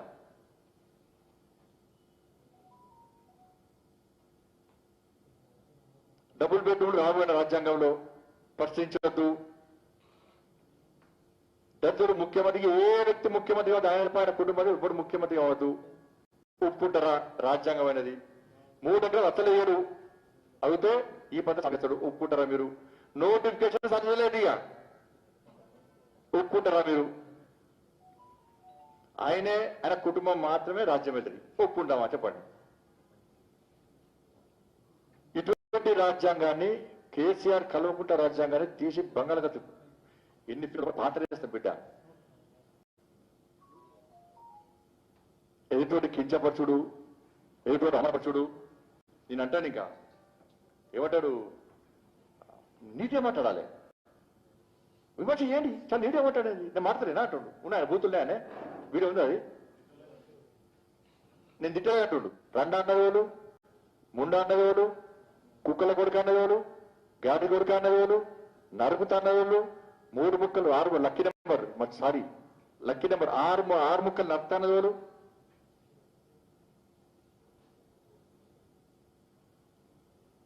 కుక్కల కొడుకు అన్నవేలు, గాడి కొడుకు అన్నవేలు, ఇవన్నీ ఎవరన్నారు? వేరన్నా రూపం వచ్చి లోపల చేరిందా లోపడేదన్నా ఆ రూపకంగా మాట్లాడిస్తున్నాడు ఆయన. ఇంత దుర్మార్గంగా ఒక రాష్ట్ర ముఖ్యమంత్రి ఒక నీచ స్థాయికి దిగజారి ఇవాళ ప్రజలు చూసి నేను అసహించుకుంటున్నాను. నేను వాస్తవాలు మాట్లాడు, ఏది పడుతుంది ఏదో ఉన్నాయి లేని అన్ని చూపెట్టి, పాత చూపెట్టి, కొత్త తెలిసినా తర్వాత నటించి యువకులను రెచ్చగొడతాడు, రైతులను రెచ్చగొడతాడు, తెలంగాణ సెంటిమెంట్ ప్రజలను రెచ్చగొడతాడు. దీనికి అంతటికీ కారణం ఏంటంటే మళ్ళీ చెప్తున్నా, ఈయన మీద ఎంక్వైరీ స్టార్ట్ అయింది, ఈయన చిట్టా బయటకు వస్తున్నది. కాబట్టి ఏం చేయాలి? ఏం చేసినా నన్ను నమ్మతలేరు, నా మాటలు నమ్మతలేరు. ఈ కోతలు కోసి కోసి లాస్ట్ అందరూ అర్థం చేసుకుంటున్నాను. నా ఈ కోతలు అర్థమైపోయింది. ఇచ్చిన హామీని ఒక్కటి నెరవేర్చలే. కాబట్టి ఏం చేయాలి? అయితే కేంద్ర ప్రభుత్వం తిట్టాలి. కేంద్ర ప్రభుత్వం తిట్టి మళ్ళొక్కసారి తెలంగాణ సెంటిమెంట్ రగిలించాలి. తెలంగాణ సెంటిమెంట్ రగిలించడం ద్వారా రేపు ఈయన మీద విచారణ ప్రారంభమైతే నేను తెలంగాణ సెంటిమెంట్ తగిలిసి తెలంగాణ సెంటిమెంట్ కోసం మళ్ళీ ఆలోచిస్తున్నా కాబట్టి కేంద్ర ప్రభుత్వం ఓరో లేక నా మీద విచారణ భాగం చేస్తుంది, నన్ను ఇబ్బంది పెడుతుందని చెప్పి తెలంగాణ సమాజాన్ని నమ్మించే కుట్రలో భాగమే రాష్ట్ర ముఖ్యమంత్రి వివరిస్తున్న తీరు. నువ్వు నెంబర్ 1 తెలంగాణ ద్రోహివి. నేను మళ్ళీ అడుగుతున్నా, నువ్వు సంతకం ఎందుకు పెట్టలే? పార్లమెంట్ లో బిల్లు ప్రవేశపెట్టేటప్పుడు నువ్వు ఏడికి పోయినావు, ఏం బీకినావు? ఏడా నువ్వు పార్లమెంట్కి ఎందుకు పోలే? చెప్పాలి ఇప్పుడు రాష్ట్ర ముఖ్యమంత్రి.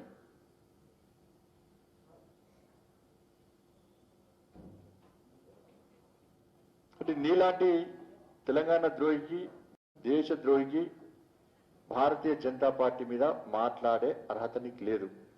అన్ని మూసుకొని మంచిగా ఉంచుకో, రెస్ట్ తీసుకో మంచిగా. మన ఆటేకి తీసుకున్నారట ముఖ్యమంత్రి గత సంవత్సరము ఎన్ని రోజులు ఫామ్ హౌస్ లో ఉన్నారంటే 140 రోజులన్నా 140 రోజులు ఫామ్ హౌస్ లో ఉన్నారు. ఆటేకి తీసుకున్నది లెక్క అది.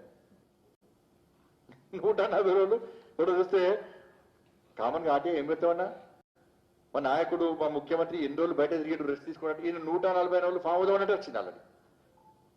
అది కూడా లెక్క తప్పించినట్టున్నారు బాబు. అవన్నీ ఎలా అది కూడా తప్పించినట్టున్నారు. అది కూడా అంటే దాని సండేస్ తీసేసి రావచ్చు, సండేస్ హాలిడేస్ తీసేసి రావచ్చు అన్న. పండుగలు సండేస్ అన్ని చేస్తే అవి 50 రోజులు అవుతాయి అంటే 200 రోజులు 100 రోజులు తిరిగిండే బయట. నాకు కూడా అనుకున్నాను. కాబట్టి ముఖ్యమంత్రి నీ స్థాయి దిగజారుకో. ఎదుటి వ్యక్తులను కించపరిచే విధంగా దయచేసి మాట్లాడకు, అవహేళన చేసే విధంగా మాట్లాడకు, అహంకారంతో మాట్లాడకు. డబ్బులుంటే తెలిసి మనిషి పెట్టుకో, కానీ పెట్టుకో. సింగపూర్ పెట్టుకుంటావా, లండన్లో పెట్టుకుంటావా, మస్కట్లో పెట్టుకుంటావా, దుబాయ్లో పెట్టుకుంటావా, మలేషియాలో పెట్టుకుంటావా, నీకు నచ్చిన చైనాలో పెట్టుకుంటావా, మీ అన్నలున్న పాకిస్తాన్లో పెట్టుకుంటావా, మీ తమ్ముడున్న తాలిబాన్ దగ్గర పెట్టుకుంటావా, ఇక్కడ పాత వ్యవస్థలో పెట్టుకుంటావా? ఇక్కడ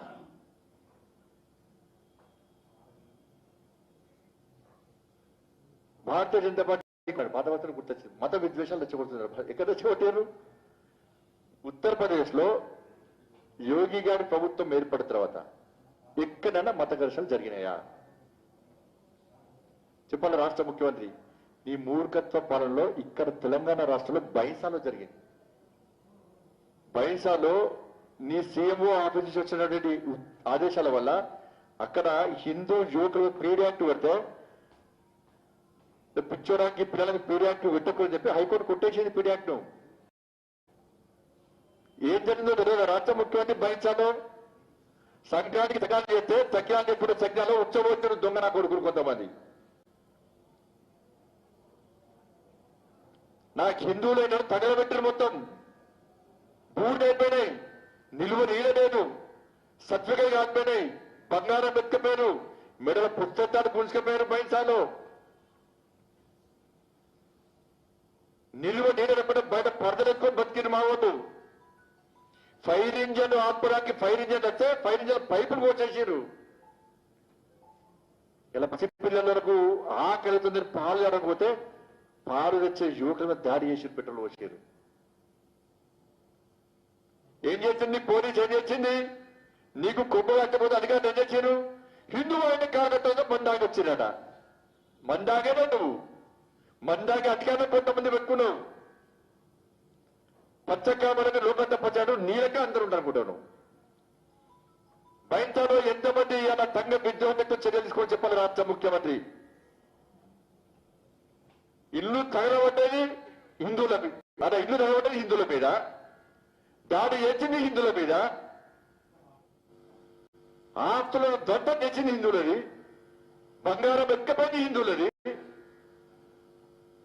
హత్యాయత్నం చేసింది హిందువులను. ఇలా పీడీ యాక్ట్ పెట్టింది హిందువుల మీద, థర్డ్ డిగ్రీ ఉపయోగించింది హిందువుల మీద. మొన్నటి వరకు బెయిల్ రాకుండా హైకోర్టు ఇన్వాల్వ్ అయ్యారు కూడా బెయిల్ రాకుండా వచ్చింది హిందువుల మీద. నువ్వా? చెప్పాలి రాష్ట్ర ముఖ్యమంత్రి బైంసాలో ఏం జరిగిందో. రేపు బరాబర్ వేయడం, పాత బస్తీకే వేయడం. రాష్ట్ర ముఖ్య తెలుసుకో. నీకు వణుకుతున్నావు ఎంఏ పార్టీ అంటే, వణుకుతున్నావు, గజగజ వణుకుతున్నావు.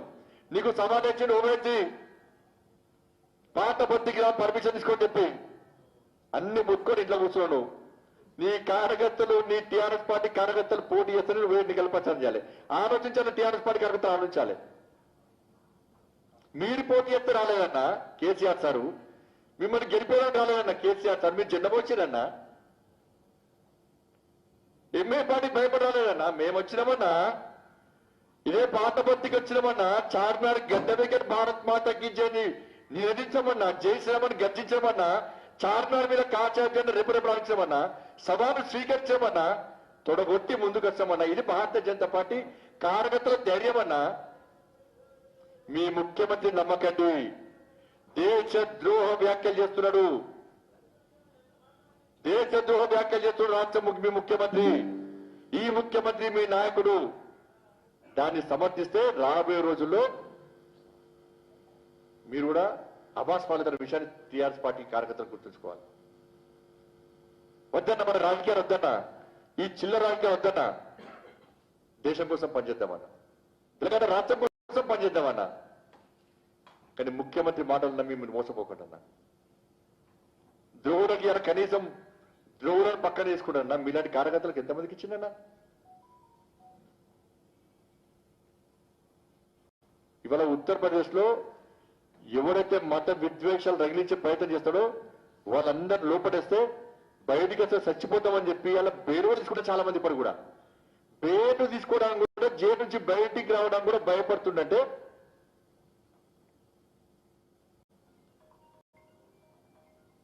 అంటే శాంతి భద్రత ఏ విధంగా కాపాడబడుతున్నాయో ఉత్తరప్రదేశ్లో ఒకసారి రాష్ట్ర ముఖ్యమంత్రి ఆలోచించుకోవాలి. కాబట్టి అన్నిటినీ ఏదో ఒక్కటి జరిగానే మొత్తం భూతత్వాలు చూపెట్టి వాళ్ళ మోసం చేసే ప్రయత్నం రాష్ట్ర ముఖ్యమంత్రి చేస్తున్నాడు. అలా కర్ణాటక గురించి మాట్లాడాడు.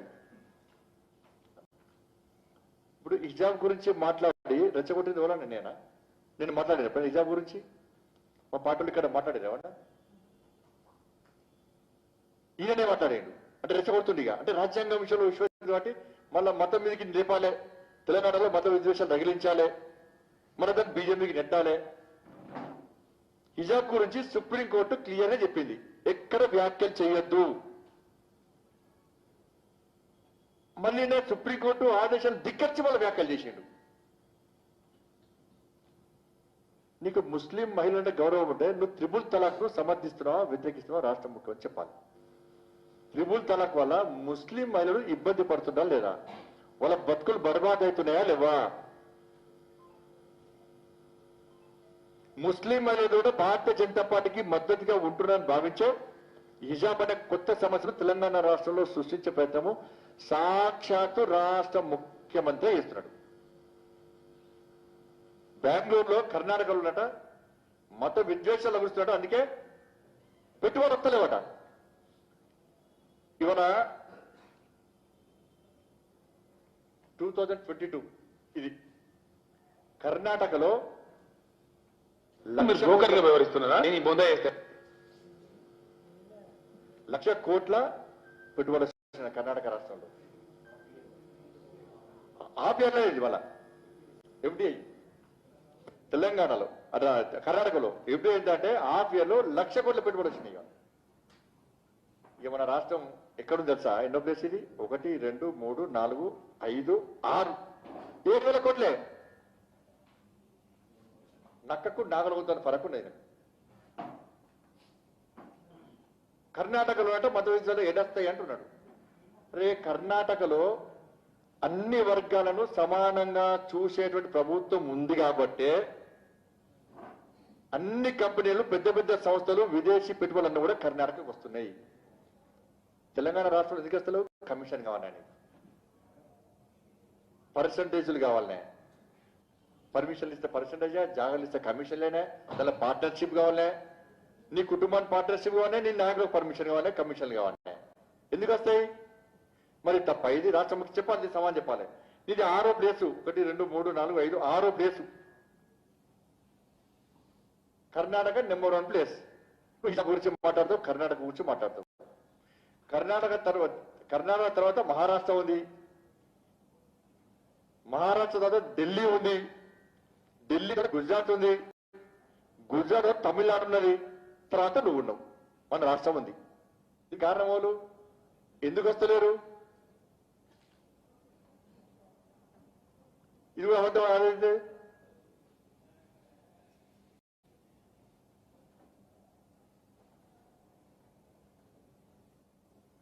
కాబట్టి వాస్తవాలు చెప్పాలి. రాష్ట్ర ముఖ్యమంత్రి స్థాయి వ్యక్తి వాస్తవాలు చెప్పాలి. నీ మాటలు నమ్ముతాడు. ఇప్పటికే నీ మాట నమ్మకుండా అయిపోయాడు. నేను చెప్తే మళ్ళీ చెల్లె రూపాయి అయిపోయాను నువ్వు. ఇప్పుడు అవుతాడు గుజరాత్ మన యూపీకి ఎందుకు ఎలక్షన్ చెప్పిన కదా, సపరేట్ హెలికాప్టర్ తీసుకుని పోయి ఎట్లా బీజేపీ గెలుస్తుంది. ఇక పట్టించుకోడు. మళ్ళీ అబ్బో ఇక మళ్ళీ పోతే అవునా నిన్న ఇది ఎవరే నెరికి ఇవనా సమతామూర్తి ఓలే అని దానిలో కుట్రుందన్న. అంతకుముందేనే రామానుజ తర్వాత చరిత్ర ఎవరైనా మన మోడీ గారు వచ్చి రామానుజ చరిత్ర మొత్తం చెప్పిండు. ఎందుకంటే పేద ధనిక తేడా లేకుండా కులాలతో సంబంధం లేకుండా అన్ని వర్గాలను ధార్మికత వైపు సనాతన ధర్మం వైపు తీసుకొచ్చినట్టు గొప్ప వ్యక్తి రామానుజుల వారు. అలాంటి ఒక గొప్ప వ్యక్తి ఒక మానవ రూపంలో ఉన్నటువంటి భగవంతుడు ఆయన. అటువంటి ఒక ఆ మహానుభావుని యొక్క విగ్రహాన్ని ఇలా చిన్నజీయ స్వామి వారు ఇలా ప్రదర్శించారు. అందరూ వచ్చారు. ఈయనకు ఎవరో ముఖం లేదు. ఎందుకు అంటే ఇక పేదోళ్ళు కులాలకు అతీతంగా పేదోళ్ళని తీసుకొచ్చి తర్వాత ధర్మం వైపు వేస్తే నొప్పుకుంటాను. దానికి సమావేశాలు కదా, ఈక్వాలిటీకి వ్యతిరేకంగా దీని ఐక్యతను దెబ్బతీయాలి కదా. అందుకే రాక్షసానందం పొందాలి దాని ద్వారా. కాబట్టి అది పోలే కార్యక్రమం పోలే. అంతకుముందు రోజు వచ్చిండు 2 సార్లు వేయండు. మరి ఇప్పుడు ఎందుకు ముఖం తెలుసు అర్థం కాలే వారు. రాష్ట్రపతి గారు వస్తే పోయి అది కూడా ఎందుకు వచ్చిందంటే రాష్ట్రపతి ఆయన కూడా ఒప్పుతుండే. మొన్న రాష్ట్రపతి గారి ప్రసంగాన్ని బహిష్కరించాడు. దేశంలో బహిష్కరించలే. అంటే రాష్ట్రపతి ఒక దళితుడు కాబట్టి వాళ్ళ టిఆర్ఎస్ పార్టీ ఒక రాష్ట్రపతి ఒక దళితుడు రాష్ట్రపతిని అవమానపరిచే విధంగా బహిష్కరించాలని చెప్పి మేము ఆరోపిస్తాం. కాబట్టి మళ్ళీ ఎక్కడ కొంచెం మార్పులు వేసుకోవడానికి పోయి స్వాగతం పలికింది. లేకపోతే వెళ్ళి కూడా ఒప్పుతుండే.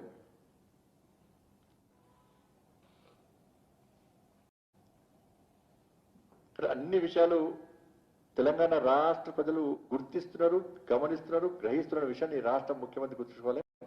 ఇప్పటికైనా వాస్తవం చెప్పు. లేకపోతే ఇంట్లో కూర్చో.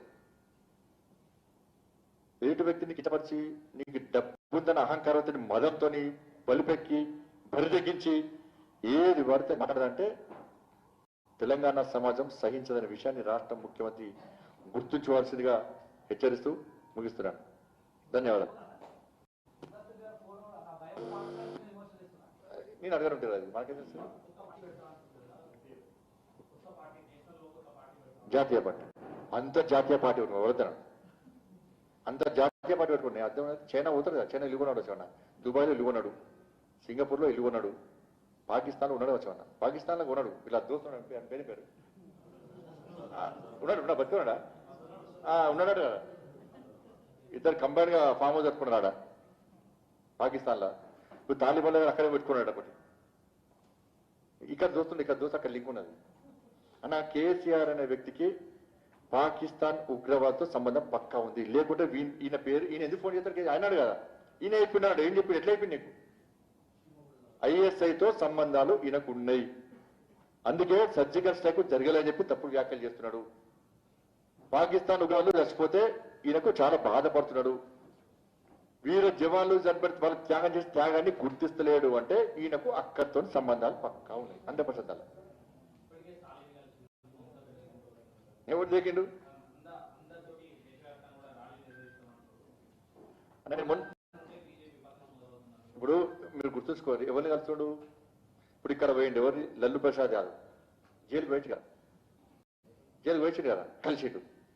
అలా కొడుకు వస్తే నేను పోలే మా నాన్న జైలుకి పోయిండు అన్నాడు. మా నాన్న పంపిస్తా అన్నాడు. స్పెషల్ ఫ్లైట్ ఈయన పంపిండు. దాంతోపాటు యూపీకి పైసలు పంపిండు. నన్ను విలువ అంటే ఎవరు విలువలే. పైసలు చంపకపోయింది మంచిగా. ఈయన విలువలు ఎవడు? ఈయన వెళ్తే వాడు ఓటు పడతాయా? అయిపోయిందా? నిన్న మొన్న చిదంబరం పిలుస్తాను. చిదంబరం అంటే వీళ్ళంతా జైల్ మేట్స్, క్లాస్మేట్స్ గా జైల్ మేట్స్ అందరు కలుస్తారు. ఇక ఎందుకంటే చిదంబరం కూడా జైలుకి పోయాడు కదా. అడుగుతారు సార్ జైలు ఎట్లుండదు సార్ అని అడుగుతారు. జైల్ మేట్స్ అంతా ఒక్కరుతారు. ఇక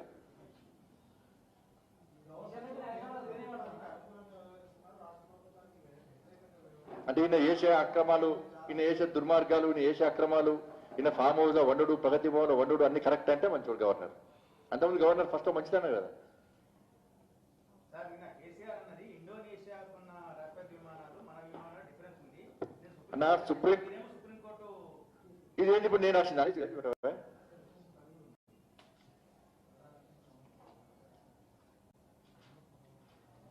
నేను వచ్చిన అనేది దీనిలో క్లియర్ ఉంది, దీనిలో క్లియర్ ఉంది కదా. సుప్రీంకోర్టు ఒక్కసారి ఇచ్చినాక దాని గురించి మాట్లాడు కోర్టు ఉల్లంఘన అవుతుంది, కోర్టు ధిక్కారం అవుతుంది.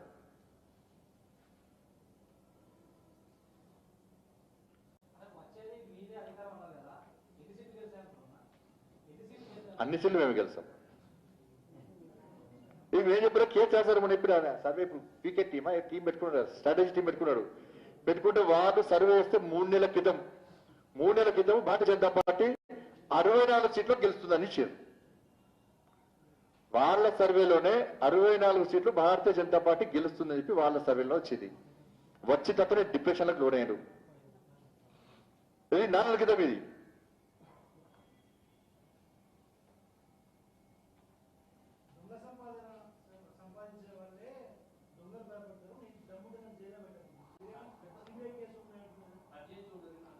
అది చేస్తాడు ఈయన పోటీ కాడు పులి కదా, ఈయన పులి అని ఈయన అంటాడు. మళ్ళీ మేనేజర్ కట్టి రాయించుకుంటారంట. ఆ పిల్లలు బాధపడుతున్నాడు, మా జాతకలు పోతారా 100% ఉంటుంది అని తెలిసేది మారుతుంది కదా. నేను ఇంతమంది చెప్తే కదా, మళ్ళీ ఇంతమంది చెప్తున్నాను అట్లా పోతారని తెలిసే అది స్టార్ట్ అయిందని తెలిసే మళ్ళీ తెలంగాణ సెంటర్ రగిలించే ప్రయత్నం చేస్తున్నారు. అది ఊరుతలేదు. అది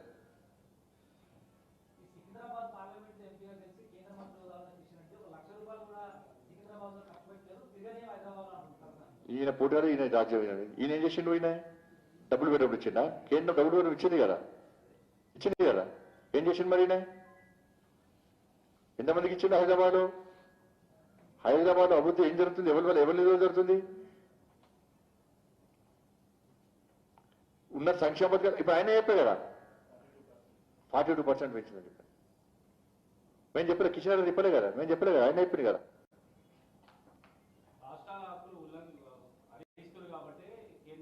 ఏం హరించారు చెప్పాలి కదా, ఆయన ఏం హరించారు చెప్పాలి కదా. ఏం హరించి ఇప్పుడు విద్యుత్ సంస్కరణలు అని చెప్పి దాని మీద చెప్పిన, వ్యవసాయ చట్టాలు దాని మీద చెప్పినాం. ఇంకేం హరించారు?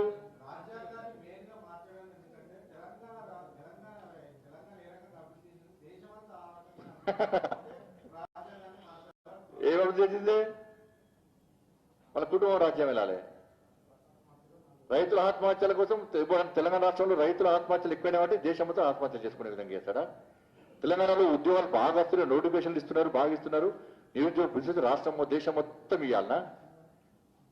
ఇంటర్మీడియట్ దేశంలో ఎక్కడ విద్యార్థులు ఆత్మహత్యలు చేసుకోలే, ఓ తెలంగాణ రాష్ట్రంలో చేసుకుంటారా? దేశం మొత్తం చేసుకోవాలి కదా.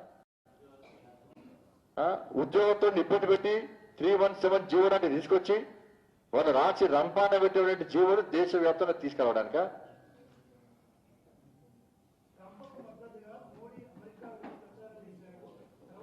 ఈయన చైనా మధ్య వరదనే, చైనా మధ్య పాకిస్తాన్ మద్దతుగా ఇంకేటన్నా తాలిబాన్ మద్దతు పొమ్మని చెప్పు.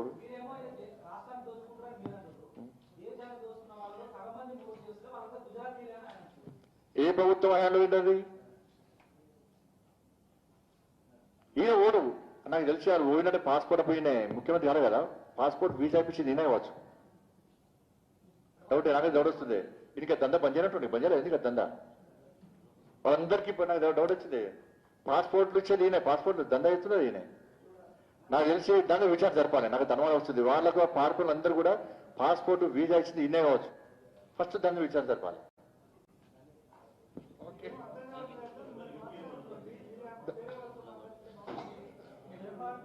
అంటే నాకు అట్లా అబద్ధాలు ఆడరాదు కానీ ఆయనకు అబద్ధాలు ఆడలేదు.